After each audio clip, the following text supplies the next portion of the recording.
Et place tout de suite à derrière l'image, notre chronique quotidienne. On prend le temps de décrypter l'info à partir de photos qui font sens. On accueille aujourd'hui en plateau Chloé Lauvernier. Bonjour Chloé de l'équipe des Obs à France 24. Alors vous nous conduisez aujourd'hui sur le terrain, sur le front ukrainien. Vous nous avez ramené une photo, on va la découvrir tout de suite à l'écran. Vous allez nous expliquer pourquoi vous l'avez choisie aujourd'hui. Oui, alors j'ai choisi cette photo car on vient de terminer une émission spéciale de 13 minutes avec les observateurs sur la présence de combattants latino-américains et notamment colombiens dans l'armée ukrainienne.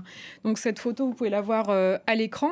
En fait, pour moi, cette photo symbolise assez bien cette présence parce que déjà, on a ce drapeau colombien au premier plan qui est assez grand. Juste à côté, on a aussi un drapeau ukrainien et le monsieur qui tient ce drapeau ukrainien, il porte un chapeau qui est typique de la Colombie. C'est ce chapeau qu'on voit ici, même si ce monsieur n'est pas un Colombien pour le coup.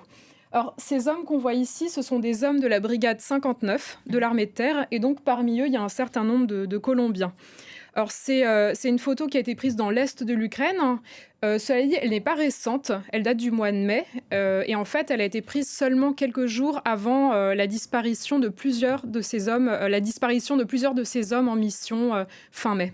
Est-ce que vous savez précisément ce qui s'est passé pour ces hommes ? Oui, alors selon des témoignages qu'on a pu récolter, fin mai, les commandants de cette brigade, la brigade 59, ont dit qu'ils avaient besoin de volontaires pour une mission. Donc un premier groupe d'hommes a été envoyé en mission et ensuite un deuxième groupe a été envoyé en renfort à Krasnorivka. Donc c'est cette ville que vous voyez à l'écran. C'est une ville située à l'ouest de Donetsk. À l'époque, elle était proche de la ligne de front. Et donc dans ce deuxième groupe qui a été envoyé en renfort, il y avait uniquement des Colombiens. Ils étaient 9, ces Colombiens. C'est des Colombiens, voilà, c'est eux qu'on voit à l'écran. En fait, c'est des Colombiens qui étaient allés en Ukraine principalement pour des raisons financières. J'y reviendrai un peu plus tard. Et selon ce qui m'a été rapporté, les commandants leur ont dit de se rendre au niveau d'un bâtiment. Ils devaient tenir ce bâtiment, ne pas laisser avancer les Russes. Et c'est le bâtiment qu'on voit ici. Et personne ne sait ce qui s'est passé précisément, mais aucun de ces 9 Colombiens n'est jamais rentré de cette mission. Donc cette mission a été un échec. Donc, quelques jours plus tard, un troisième groupe d'hommes a été envoyé en renfort. C'était début juin. C'est ces hommes que vous voyez dans le véhicule. Et là encore, ça a été un échec, car 2 d'entre eux ne sont jamais revenus. Là encore, c'était des Colombiens. Donc, au total, en l'espace de quelques jours seulement, entre fin mai et début juin, on a 11 Colombiens qui ne sont jamais rentrés de mission. Voilà, des Colombiens à la rescousse de l'armée ukrainienne. C'est le propos que vous nous rapportez ici aujourd'hui et dont on est finalement sans nouvelles. On ne sait pas ce qui leur est arrivé depuis. Oui, c'est ça. En fait, la seule certitude qu'on a, c'est que l'un d'entre eux a été capturé par les Russes. C'est Miguel Cardenas. En fait, on sait qu'il a été capturé, c'est lui. On sait qu'il a été capturé parce que ça a été annoncé par la Russie. Le 6 juin, la Russie a diffusé une vidéo dans laquelle il est interrogé. On a évidemment flouté cette vidéo. Et dans cette vidéo, Miguel Cardenas déclare que les 8 Colombiens qui étaient avec lui lors de la mission ont tous été tués. Alors évidemment, c'est possible, mais on n'a aucune preuve de cela, car aucun corps n'a jamais été récupéré. Et sinon, concernant les 2 autres Colombiens qui ont disparu à leur tour début juin, là encore, il est possible qu'ils aient été tués, mais une fois de plus, on n'a pas de preuve formelle de cela, car aucun corps n'a jamais été récupéré une fois de plus. Voilà, aucune certitude donc par rapport à ce qui leur est arrivé. Est-ce qu'on sait depuis quand ils opéraient sur le terrain ? Oui, alors la plupart sont arrivés en Ukraine en avril ou en mai, donc quelques semaines seulement après leur disparition dans cette mission. En fait, la plupart avaient d'abord rejoint une autre unité, le bataillon 204 des forces de défense territoriale, et c'est seulement après qu'ils ont rejoint cette fameuse brigade 59. Donc je vous propose d'écouter Juan, c'est un Colombien. Il explique comment ça s'est passé dans ce bataillon 204 et pourquoi ils ont ensuite décidé de changer d'unité. Estábamos haciendo el entrenamiento, aprender a poner un torniquete, sacar coordenadas, disparar fusil. Algo muy básico, lo más complicado era hacer trincheras. Au début, le moral est bon. Mais rapidement, plusieurs Colombiens perdent patience. Ya llevábamos prácticamente nosotros un mes sin firmar contrato.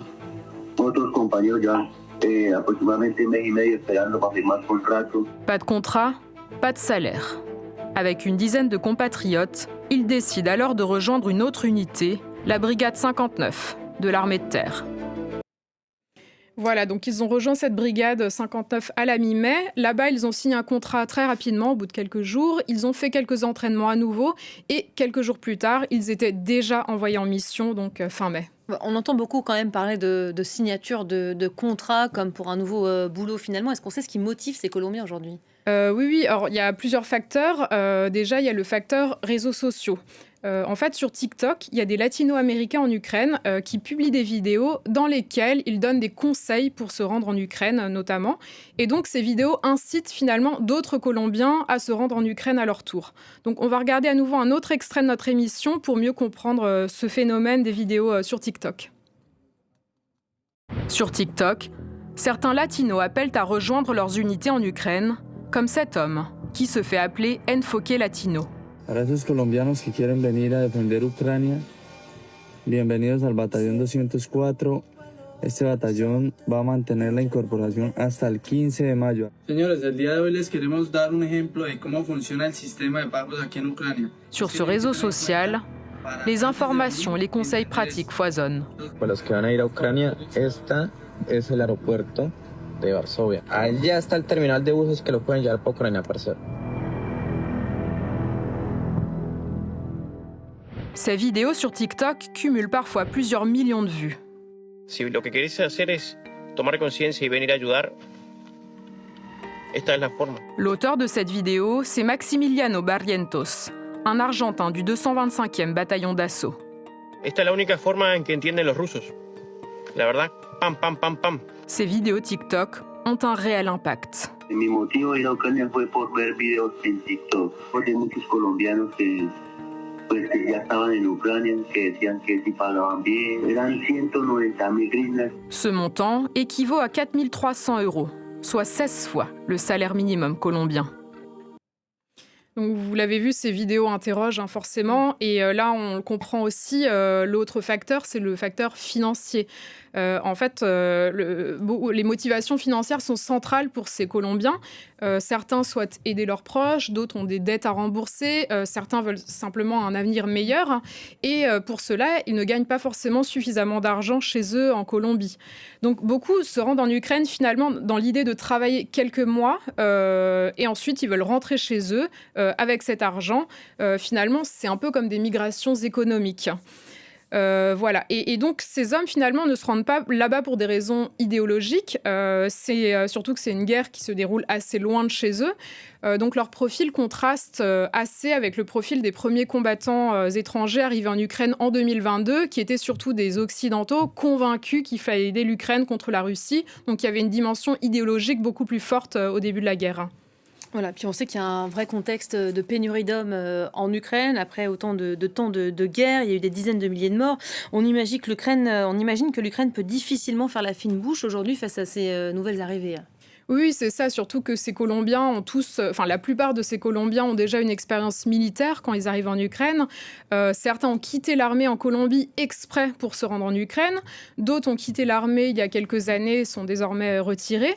Et par ailleurs, la Russie recrute elle aussi des combattants étrangers par milliers. On a vu, il y a des Cubains, il y a des Syriens, il y a des Népalais qui sont du côté russe, exactement. Et aussi, ce qu'on a constaté lors de cette enquête, c'est que certaines unités militaires en Ukraine ont désormais des comptes sur les réseaux sociaux qui sont aussi en anglais et en espagnol. Donc là, on voit qu'il y a une volonté de recruter des étrangers et notamment des étrangers qui viennent de pays hispanophones. Et d'une manière générale, lors de cette enquête, moi, ce qui m'a frappée, c'est de voir tous ces clips de promotion publiés par les unités militaires ukrainiennes sur les réseaux sociaux. Donc des clips destinés à attirer à la fois des Ukrainiens et des étrangers. Des clips très pro, on va peut-être en regarder d'ailleurs. Voilà, c'est ça, c'est ce qu'on voit à l'écran. Voilà, des clips diffusés en masse sur les réseaux. Claude, on l'a vu tout à l'heure, une dizaine de Colombiens sont donc portés disparus depuis leur participation à une mission avec la Brigade 59. Entre fin mai et début juin, c'était donc il y a 6 mois. Qu'est-ce qui a été dit aux familles ? Quel est l'argument qui leur a été présenté ? Ce qui est problématique dans ce cas précis, c'est que la Brigade 59 n'a pas informé les familles directement. Donc on va écouter la femme de l'un des combattants disparus à ce sujet. Yo al no recibir información de nadie, Yo me comuniqué por TikTok con Enfoque Latino. Él me dijo, mira, esa unidad cayó completamente en un ataque ruso. Así empezó todo, porque como tal de absolutamente nadie me llamó a decirme, pasa esto con su esposo. Elle découvre ensuite ce groupe Telegram pro-russe, dont l'objectif affiché est de traquer les nazis et les mercenaires en Ukraine. Des publications montrent son mari et ses compagnons. Yo empecé contactando la embajada de nuestro país en Polonia. Ya ellos me empezaron a responder que el ministerio de Ucrania ya les había informado que mi esposo estaba desaparecido en combate. Voilà, donc en fait, quand aucun corps n'est récupéré au front, comme ça s'est passé dans ce cas, il est dit aux familles des combattants que les combattants sont portés disparus. Et pour les familles, ça génère beaucoup d'incertitudes déjà, et ça a aussi des implications financières. Parce qu'en fait, les sommes versées aux familles ne sont pas les mêmes si un combattant est porté disparu au lieu de mort, tout simplement. Et donc, comme vous l'avez dit, donc, cette mission s'est déroulée il y a 6 mois. Et là, en fait, 6 mois après, les familles continuent, elles attendent des réponses officielles de la part des autorités. Pour l'instant, elles ne savent toujours pas ce qui s'est passé avec leurs proches. Donc l'Ukraine n'a pas officiellement réagi, commenté? Non, en fait, en juillet, les forces armées ukrainiennes ont publié un communiqué disant qu'une inspection avait été ordonnée au sein de la brigade 59 en raison, je cite, de pertes récentes au sein de l'unité, mais aucune précision supplémentaire n'a été apportée. Et de notre côté, on a essayé de contacter les autorités ukrainiennes à de multiples reprises sur ces questions-là. Et concernant ce qui s'est passé dans cette mission, lors de cette mission avec cette brigade, on n'a toujours pas eu de réponse. Merci beaucoup, Chloé Lauvernier. Cette enquête sur les latino-américains donc embarqués sur le front ukrainien à retrouver évidemment sur le site des observateurs de France 24 ou encore sur la page YouTube.